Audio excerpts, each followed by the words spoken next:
नमस्कार दर्शकों, मैं हूं चेतना शर्मा आपके साथ और आप देखना शुरू कर चुके हैं राजस्थान संवाद की खास पेशकश निर्दलीय संवाद। आज हम बहुत महत्वपूर्ण बात करने वाले हैं एक महत्वपूर्ण विषय पर जो हमारे राजनीतिक प्रक्रियाओं और पार्टियों की संरचना में बहुत बड़ा बदलाव ला सकता है। जी हाँ, राजनीतिक पार्टियों ने अपने आप को आरटीआई कानून के दायरे से बाहर रखा हुआ है, यानी कि आरटीआई राइट टू इंफॉर्मेशन कानून। ये कानून हमारे देश में जनता को सरकार की कार्यवाहियों के बारे में जानने का अधिकार देता है। इसके बिना सरकार के कामकाज की पारदर्शिता में कमी भी हो सकती है। लेकिन दुखद तरीके से हम ये देखते हैं कि कई पार्टियां और राजनीतिक दल इस कानून के दायरे से बाहर रहने की कवायद में है। इसका मतलब है कि पार्टियों के कार्यों, उनके अध्यक्षों और पार्टी पर नियंत्रण करने वाले पदों पर लोगों के चयन को घेरे में किया जा रहा है और ये एक बहुत ही जटिल प्रक्रिया है। गौरतलब है कि आरटीआई के जरिए ही आपको बता दूं कोयला घोटाला और मनरेगा की गड़बड़ियों का पता चला था, लेकिन इसके बावजूद राजनीतिक दल खुद को इसके तहत लाने का विरोध करते हुए आए हैं और देश की टॉप 10 राजनीतिक दलों के पास चंदे के तौर पर हर साल 1.25 लाख करोड़ से ज्यादा की राशि आती है। लेकिन ये पैसा देता कौन है? जो ये चंदा देते हैं उनको इस चंदे के एवज में क्या कुछ राजनीतिक दलों से कोई एडवांटेज मिलता है? ये आज भी सस्पेंस बना हुआ है। आपको बताता हूं कि राजनीतिक दल इतना डरते क्यों हैं।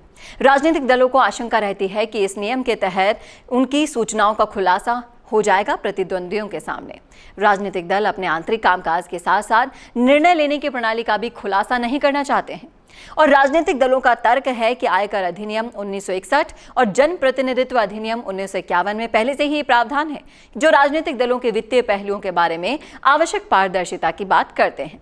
लेकिन हमारे पास इन सब से बचने के लिए एक बहुत ही बढ़िया ऑप्शन है और वो है निर्दलीय उम्मीदवार को चुनना, क्योंकि वो बिल्कुल स्वतंत्र होते हैं, उन्हें कोई डर नहीं होता ऐसी कार्यवाहियों का और वो जनता के भरोसे पर जाते हैं, इसलिए पूरी ईमानदारी से काम करना जानते हैं।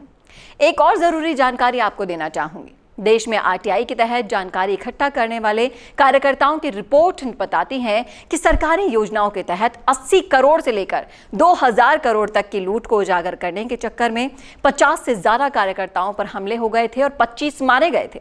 यानी कि भ्रष्टाचार की छोटी से छोटी रकम को भी सामने आने देने से घपले घोटाले करने वाले किसी भी हद तक जा सकते हैं।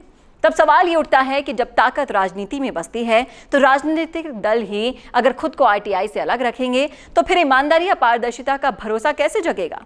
मुश्किल ये भी है कि सांसद ही लाभ के पद पर बैठकर अपने अनुकूल नीतियां और कानून बनाते हैं, लेकिन ये सामने इसलिए नहीं आ पाता क्योंकि आरटीआई इन पर लागू नहीं होता। इसके विपरीत निर्दलीय उम्मीदवारों के लिए कोई संगठन नहीं होता और वो सीधे जनता के वोट से चुने जाते हैं। ये उन्हें एक अद्वितीय पोजीशन में डालता है क्योंकि वो पारदर्शी होते हैं, ईमानदार होते हैं, उन्हें लोगों के मुद्दों को समझने की आदत होती है। इसका मतलब है कि हमें राजनीतिक प्रक्रियाओं में पारदर्शिता की और ज्यादा महत्व देने की आवश्यकता है ताकि हमारे देश की राजनीतिक प्रक्रियाएं स्वच्छ और नैतिक रूप से काम कर सके। और इसके बावजूद जब हम इस चुनौतीपूर्ण प्रक्रिया को पार कर लेते हैं तो अधिक अद्भुत और प्रशंसनीय परिणाम प्राप्त होते हैं, क्योंकि ये न केवल हमारे देश के लिए बल्कि पूरे समाज के लिए अच्छा साबित होता है। आपकी क्या राय है? आपका क्या सोचना है? कमेंट करके जरूर बताइएगा कमेंट बॉक्स में। और इसी तरह के और वीडियोस के लिए देखते रहिए राजस्थान संवाद। नमस्कार।